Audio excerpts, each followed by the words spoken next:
ಹೊಳೆನರಸೀಪುರ ಪೊಲೀಸರಿಂದ ದೇವರಾಜೇಗೌಡನ ತೀವ್ರ ವಿಚಾರಣೆ ನಡೀತಾ ಇದೆ. ಬಿಜೆಪಿ ಮುಖಂಡ ದೇವರಾಜೇಗೌಡ ಕಾರು ತಪಾಸಣೆ ಆಗಿದೆ. ಕಾರ್ನಲ್ಲಿ ಒಂದು ಮೊಬೈಲ್ ಅನ್ನು ಕೂಡ ವಶಕ್ಕೆ ಪಡೆದುಕೊಳ್ಳಲಾಗಿದೆ. ಕಾರ್ನಲ್ಲಿ ಏನೆಲ್ಲ ವಸ್ತುಗಳು ಪತ್ತೆಯಾಗ್ತವೆ ಅಂತ ಪೊಲೀಸರು ನಡೆಸಿದಂತ ಪರಿಶೀಲನೆಯಲ್ಲಿ 2 ಮೊಬೈಲ್, 2 ಸೂಟ್ ಕೇಸ್, 1 ಬ್ಯಾಗ್ ಪತ್ತೆಯಾಗಿದೆ. ಕಾರಿನಲ್ಲಿ ಖರ್ಚಿಗೆ ಅಂತ ಹಣವನ್ನ ಕೂಡ ಇಡಲಾಗಿತ್ತು ಅನ್ನುವಂತ ಮಾಹಿತಿ ಕೂಡ ಲಭ್ಯವಾಗಿದೆ. ವಿಚಾರಣೆಯ ಬಳಿಕ ವೈದ್ಯಕೀಯ ಪರೀಕ್ಷೆಗೆ ಪೊಲೀಸರು ಕರೆದೊಯ್ದಿದ್ದಾರೆ. ಹೊಳೆನರಸೀಪುರದ ಸರ್ಕಾರಿ ಆಸ್ಪತ್ರೆಯಲ್ಲಿ ವೈದ್ಯಕೀಯ ಪರೀಕ್ಷೆಯನ್ನ ನಡೆಸಲಾಗುತ್ತೆ. ಮೆಡಿಕಲ್ ಟೆಸ್ಟ್ ಬಳಿಕ ನ್ಯಾಯಾಧೀಶರ ಮುಂದೆ ಹಾಜರುಪಡಿಸಲಾಗುತ್ತೆ. ಈಗಾಗಲೇ ದೇವರಾಜೇಗೌಡ ತನಿಖೆ ನಡೆದಿದೆ. ತನಿಖೆಯಲ್ಲಿ ಒಂದಷ್ಟು ಪ್ರಶ್ನೆಗಳಿಗೆ ಉತ್ತರ ಕೊಟ್ಟರೆ ಇನ್ನೂ ಕೆಲ ಪ್ರಶ್ನೆಗಳಿಗೆ ಉತ್ತರ ಕೊಟ್ಟಿಲ್ಲ ದೇವರಾಜೇಗೌಡ. ಅದಾದ ಬಳಿಕ ಕಾರು ಪರಿಶೀಲನೆ ಕೂಡ ನಡೆದಿದೆ. ಕಾರ್ನಲ್ಲಿ 2 ಸೂಟ್ ಕೇಸ್, 2 ಮೊಬೈಲ್, 1 ಬ್ಯಾಗ್ ಕೂಡ ಪತ್ತೆಯಾಗಿದೆ. ಮತ್ತೆ ಖರ್ಚಿಗೆ ಅಂತ ಕಾರ್ನಲ್ಲಿ ಒಂದಷ್ಟು ನಗದನ್ನ ಕೂಡ ಇಟ್ಕೊಂಡಿದ್ರು ಅನ್ನುವಂಥ ಮಾಹಿತಿ ಕೂಡ ಲಭ್ಯವಾಗಿದೆ. ತನಿಖೆ ಆದ ಬಳಿಕ, ಕಾರು ಪರಿಶೀಲನೆ ಆದ ಬಳಿಕ ದೇವರಾಜೇಗೌಡರನ್ನ ಈಗ ಪೊಲೀಸರು ವೈದ್ಯಕೀಯ ಪರೀಕ್ಷೆಗೆ ಅಂತ ಕರ್ಕೊಂಡು ಹೋಗಿದ್ದಾರೆ. ವೈದ್ಯಕೀಯ ಪರೀಕ್ಷೆ ಆದ ಬಳಿಕ ನ್ಯಾಯಾಧೀಶರ ಮುಂದೆ ಹಾಜರುಪಡಿಸಲಾಗುತ್ತೆ. ಹೊಳೆನರಸೀಪುರದ ಸರ್ಕಾರಿ ಆಸ್ಪತ್ರೆಯಲ್ಲಿ ವೈದ್ಯಕೀಯ ಪರೀಕ್ಷೆ ನಡೆಯುತ್ತೆ. ಅದಾದ ಬಳಿಕ ನ್ಯಾಯಾಧೀಶರ ಮುಂದೆ ಹಾಜರುಪಡಿಸ್ತಾರೆ. ಅದಾದ್ಮೇಲೆ ಕಸ್ಟಡಿಗೆ ತೆಗೆದುಕೊಳ್ಳಲಾಗುತ್ತಾ ಅಥವಾ ದೇವರಾಜೇಗೌಡ ಸಂಬಂಧಪಟ್ಟಂತೆ ಈ ಮೆಡಿಕಲ್ ಟೆಸ್ಟ್ನಲ್ಲಿ ಏನು ರಿಪೋರ್ಟ್ ಬರುತ್ತೆ ಅದೆಲ್ಲದನ್ನು ಕೂಡ ನೋಡಬೇಕಾಗುತ್ತೆ. ಅದಕ್ಕೆ ಸಂಬಂಧಪಟ್ಟಂತೆ ಇನ್ನೂ ಕೂಡ ಮಾಹಿತಿ ಲಭ್ಯವಾಗಬೇಕಾಗಿದೆ. ಸದ್ಯಕ್ಕೆ ಮೊಹಮ್ಮದ್ ಸುಜೀತಾ ಏನಿದ್ದಾರೆ ಅವರ ನೇತೃತ್ವದಲ್ಲಿ ನಡೆದಂಥ ತನಿಖೆಯಲ್ಲಿ ದೇವರಾಜೇಗೌಡ ಒಂದಷ್ಟು ಪ್ರಶ್ನೆಗಳಿಗೆ ಉತ್ತರ ಕೊಟ್ಟಿಲ್ವಂತೆ, ತಬ್ಬಿಬ್ಬಾದ್ರಂತೆ.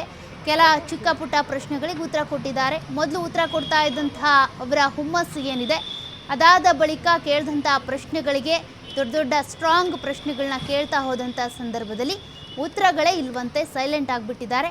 ಅದಾದಮೇಲೆ ಕಾರು ಪರಿಶೀಲನೆ ಕೂಡ ನಡೆಸಲಾಗಿದೆ. ಕಾರಿನಲ್ಲಿ ಸೂಟ್ ಕೇಸ್, ಮೊಬೈಲ್, ಬ್ಯಾಗ್ ಕೂಡ ಪತ್ತೆಯಾಗಿದ್ದಾವೆ. ನಗದು ಕೂಡ ಪತ್ತೆಯಾಗಿದೆ. ಪೊಲೀಸರು ಪರಿಶೀಲನೆ ನಡೆಸಿ ಆ ಎಲ್ಲ ವಸ್ತುಗಳನ್ನು ಕೂಡ ಈಗಾಗಲೇ ವಶಕ್ಕೆ ಪಡ್ಕೊಂಡಿದ್ದಾರೆ. ಸದ್ಯಕ್ಕೆ ವೈದ್ಯಕೀಯ ಪರಿಶೀಲನೆಗೆ, ವೈದ್ಯಕೀಯ ಟೆಸ್ಟ್ಗೆ ಅಂತ ಈಗಾಗಲೇ ಕರ್ಕೊಂಡು ಹೋಗಿದ್ದಾರೆ. ವೈದ್ಯಕೀಯ ಪರೀಕ್ಷೆ ಆದ ಬಳಿಕ ನ್ಯಾಯಾಧೀಶರ ಮುಂದೆ ದೇವರಾಜೇಗೌಡರನ್ನ ಹಾಜರುಪಡಿಸಲಾಗುತ್ತೆ.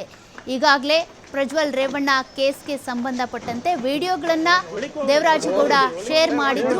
ಅವರ ಮೊಬೈಲನ್ನು ಟ್ರ್ಯಾಕ್ ಮಾಡಿದ್ವಿ, ಹಾಗಾಗಿ ಅವರ ಮೇಲೆ ಆರೋಪ ಇದೆ ಅನ್ನುವಂಥ ನಿಟ್ಟಿನಲ್ಲಿ ಅವರನ್ನ ವಶಕ್ಕೆ ಪಡ್ಕೊಂಡಿದ್ದಾರೆ. ಮತ್ತೊಂದು FIR ಕೂಡ ಅವರ ಮೇಲೆ ದಾಖಲಾಗಿದೆ.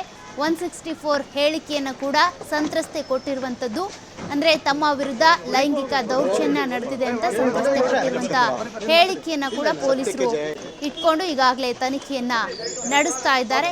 ಈಗ ಸದ್ಯಕ್ಕೆ ಹೊಳೆನರಸೀಪುರ ಸರ್ಕಾರಿ ಆಸ್ಪತ್ರೆಯಲ್ಲಿ ವೈದ್ಯಕೀಯ ಪರೀಕ್ಷೆಯನ್ನು ನಡೆಸಲಾಗುತ್ತೆ. ಮೆಡಿಕಲ್ ಟೆಸ್ಟ್ ಬಳಿಕ ನ್ಯಾಯಾಧೀಶರ ಮುಂದೆ ಹಾಜರುಪಡಿಸ್ತಾರೆ. ಅದಾದ ಬಳಿಕ ಏನಾಗುತ್ತೆ, ನ್ಯಾಯಾಧೀಶರು ಏನು ಹೇಳ್ತಾರೆ ಅದರ ಬಗ್ಗೆ ಮಾಹಿತಿಯನ್ನು ಕೂಡ ಲಭ್ಯ ಆಗಬೇಕಿದೆ.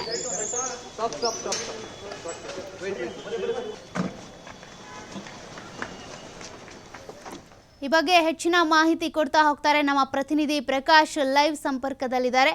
ಪ್ರಕಾಶ್, ಈಗಾಗಲೇ ದೇವರಾಜೇಗೌಡರನ್ನ ತನಿಖೆಗೊಳಪಡಿಸಿದ್ದಾಯಿತು. ಮೊಹಮ್ಮದ್ ಸುಜೀತಾ ಅವರ ನೇತೃತ್ವದಲ್ಲಿ ಸಖತ್ ತನಿಖೆ ಆಗಿದೆ. ಕೆಲವೊಂದು ಪ್ರಶ್ನೆಗಳಿಗೆ ಉತ್ತರ ಕೊಟ್ಟರೆ ಇನ್ನೂ ಕೆಲ ಪ್ರಶ್ನೆಗಳಿಗೆ ತಬ್ಬಿಬ್ಬಾಗಿದ್ದಾರೆ. ಕಾರು ಪರಿಶೀಲನೆ ಆಗಿದೆ, ವಸ್ತುಗಳ ವಶ ಕೂಡ ಪಡ್ಕೊಂಡಾಗಿದೆ. ಅದಾದ ಬಳಿಕ ಈಗ ವೈದ್ಯಕೀಯ ಪರೀಕ್ಷೆಗೆ ಒಳಪಡಿಸಲಾಗ್ತಾ ಇದೆ.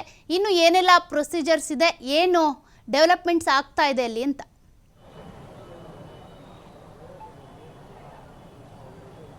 ಸೌಖ್ಯ, ಈಗಾಗಲೇ ಮೊದಲನೇದಾಗಿ ವಿಚಾರಣೆ ಸದ್ಯಕ್ಕೆ ಮುಗಿದಿರುವಂಥದ್ದು. ಅಂದರೆ ಬೆಳಿಗ್ಗೆ 8 ಗಂಟೆಗೆ ವಿಚಾರಣೆ ಶುರುವಾಗಿ ಸುಮಾರು ಈಗ ಅಂದರೆ 4:45 ವಿಚಾರಣೆ ಕೂಡ ಈಗಾಗಲೇ ಮುಗಿದಿರುವಂಥದ್ದು. ನಂತರ ವಿಚಾರಣೆ ಮುಗಿದ ನಂತರ ಒಂದಿಷ್ಟು ಅವರನ್ನು ವೃತ್ತ ನಿರೀಕ್ಷಕ ಠಾಣೆಯಿಂದ ಹೊರಗಡೆ ಕರ್ಕೊಂಡು ಬಂದು ಅಲ್ಲಿ ಅವರ ಇನೋವಾ ಕಾರನ್ನು ಕೂಡ ಚೆಕ್ ಮಾಡ್ತಾರೆ, ತಪಾಸಣೆ ಮಾಡ್ತಾರೆ. ಅಲ್ಲಿದ್ದಂತಹ ವಸ್ತುಗಳನ್ನು, ಕೆಲವು ವಸ್ತುಗಳನ್ನು, ಸೂಟ್ ಕೇಸ್ ಆಗಿರ್ಬೋದು, ಬ್ಯಾಗ್ ಆಗಿರ್ಬೋದು, ಮೊಬೈಲ್ ಆಗಿರ್ಬೋದು, ಎಲ್ಲವನ್ನು ಕೂಡ ವಶಪಡಿಸ್ಕೊಂಡು ನಂತರ ಅವರನ್ನು ವೈದ್ಯಕೀಯ ಪರೀಕ್ಷೆಗೆ ಹಾಸನದ ಹೊಳೆನರಸೀಪುರದ ಸರ್ಕಾರಿ ಆಸ್ಪತ್ರೆಗೆ ಕೂಡ ಈಗಾಗಲೇ ಕರೆದುಕೊಂಡು ಬಂದಿರುವಂಥದ್ದು.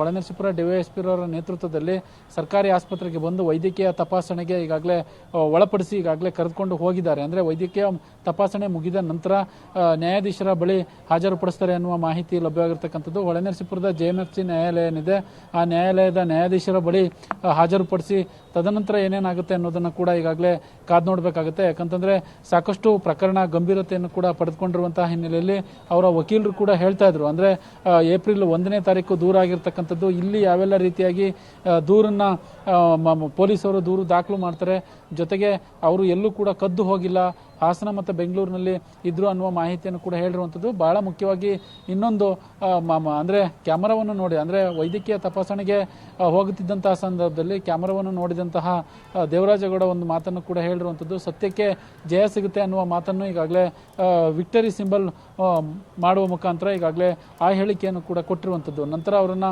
ವೈದ್ಯಕೀಯ ತಪಾಸಣೆಗೆ ಈಗಾಗಲೇ ಪೊಲೀಸರ ಸಮ್ಮುಖದಲ್ಲಿ ಕರೆದುಕೊಂಡು ಹೋಗಿದ್ದಾರೆ. ಕೆಲವೇ ಕ್ಷಣಗಳಲ್ಲಿ, ಅಂದರೆ ಒಂದು 15ರಿಂದ 20 ನಿಮಿಷಗಳಲ್ಲಿ ವೈದ್ಯಕೀಯ ತಪಾಸಣೆ ಕೂಡ ಮುಗಿಯುತ್ತೆ. ನಂತರದಲ್ಲಿ ಅವರನ್ನ ನ್ಯಾಯಾಧೀಶರ ಮುಂದೆ ಹಾಜರುಪಡಿಸುವಂಥದ್ದು. ಜೊತೆಗೆ ನಂತರ ಯಾವೆಲ್ಲ ರೀತಿಯಾಗಿ ಪೊಲೀಸರು ನ್ಯಾಯಾಧೀಶರ ಬಳಿ ಕೇಳ್ತಾರೆ ಅವೆಲ್ಲವನ್ನು ಕೂಡ ಕಾದು ನೋಡಬೇಕಾಗುತ್ತೆ. ನೆಕ್ಸ್ಟ್ ಯಾವೆಲ್ಲ ರೀತಿಯಾಗಿ ಮಾಹಿತಿ ಸಿಗುತ್ತೆ ಅದನ್ನು ನಾವು ಕಾಯಬೇಕಾಗುತ್ತೆ. ಬಟ್ ಒಂದೇನಂತಂದರೆ ಈಗಾಗಲೇ SP ರವರ ನೇತೃತ್ವದಲ್ಲಿ, ಹೊಳೆನರಸೀಪುರ DYSP ರವರ ನೇತೃತ್ವದಲ್ಲಿ ಸಾಕಷ್ಟು ವಿಚಾರಣೆ ಕೂಡ ನಡೆದಿದೆ. ಸಂತ್ರಸ್ತೆ ದೂರು ಕೊಟ್ಟಂತಹ ಹಿನ್ನೆಲೆಯಲ್ಲಿ ಲೈಂಗಿಕ ಕಿರುಕುಳದ ಆರೋಪ ಜೊತೆಗೆ ಅತ್ಯಾಚಾರದ ಕೇಸ್ ಕೂಡ ಈಗಾಗಲೇ ಪ್ರಕರಣವನ್ನು ದಾಖಲು ಮಾಡಿರುವಂಥದ್ದು. ಇದಕ್ಕೆ ಸಂಬಂಧಪಟ್ಟ ಹಾಗೆ ಸಾಕಷ್ಟು ತೀವ್ರ ವಿಚಾರಣೆ ಮಾಡಿದ್ದಾರೆ. ಅವರಲ್ಲಿದ್ದಂತಹ ಮೊಬೈಲನ್ನು ಕೂಡ ಈಗಾಗಲೇ ವಶಪಡಿಸಿಕೊಂಡಿರುವಂಥದ್ದು. ಜೊತೆಗೆ ಕಾರಲ್ಲಿದ್ದಂತಹ ಸೂಟ್ಕೇಸ್ ಆಗಿರ್ಬೋದು, ಬ್ಯಾಗ್ ಆಗಿರ್ಬೋದು, ಎಲ್ಲವನ್ನು ಕೂಡ ಪೊಲೀಸರ ವಶದಲ್ಲಿ ಇರ್ತಕ್ಕಂಥದ್ದು. ಒಟ್ಟಾರೆ ಒಂದು ಏನಂತಂದರೆ ದೇವರಾಜೇಗೌಡ ಒಂದಿಷ್ಟು ಆರೋಪ ಮತ್ತು ಪ್ರತ್ಯಾರೋಪಗಳ ಈ ಪೆನ್ಡ್ರೈವ್ ವಿಚಾರಕ್ಕೆ ಸಂಬಂಧಪಟ್ಟ ಹಾಗೆ ಆರೋಪ ಮತ್ತು ಪ್ರತ್ಯಾರೋಪಗಳನ್ನು ಕೂಡ ಮಾಡಿದರು. ನಿನ್ನೆ ತಡರಾತ್ರಿ ಚಿತ್ರದುರ್ಗದ ಹಿರಿಯೂರಿನಲ್ಲಿ ಕೂಡ ಅವರನ್ನು ಬಂಧಿಸಲಾಗಿತ್ತು, ಅಂದರೆ ಪೊಲೀಸರು ವಶಕ್ಕೆ ಪಡೆಯಲಾಗಿತ್ತು. ನಂತರ ಹೊಳೆನರಸೀಪುರ ಠಾಣೆ ವಿಚಾರಣೆ ನಡೆದ ನಂತರ ಮಧ್ಯಾಹ್ನ 3 ಗಂಟೆಗೆ ಅವರನ್ನು ಬಂಧನ ಕೂಡ ಮಾಡ್ತಾರೆ. ಒಟ್ಟಾರೆ ಈಗ ಸದ್ಯಕ್ಕೆ ವಿಚಾರಣೆ ಮುಗಿದಿರುವಂಥದ್ದು. ಏನು ಇಲ್ಲಿ ವೈದ್ಯಕೀಯ ಪರೀಕ್ಷೆ ಮುಗಿದ ನಂತರ ನ್ಯಾಯಾಧೀಶರ ಬಳಿ ಹಾಜರು ಮಾಡ್ತಾರೆ. ಸೌಖ್ಯ. Thank you Prakash ಡೀಟೇಲ್ಸ್ಗೆ.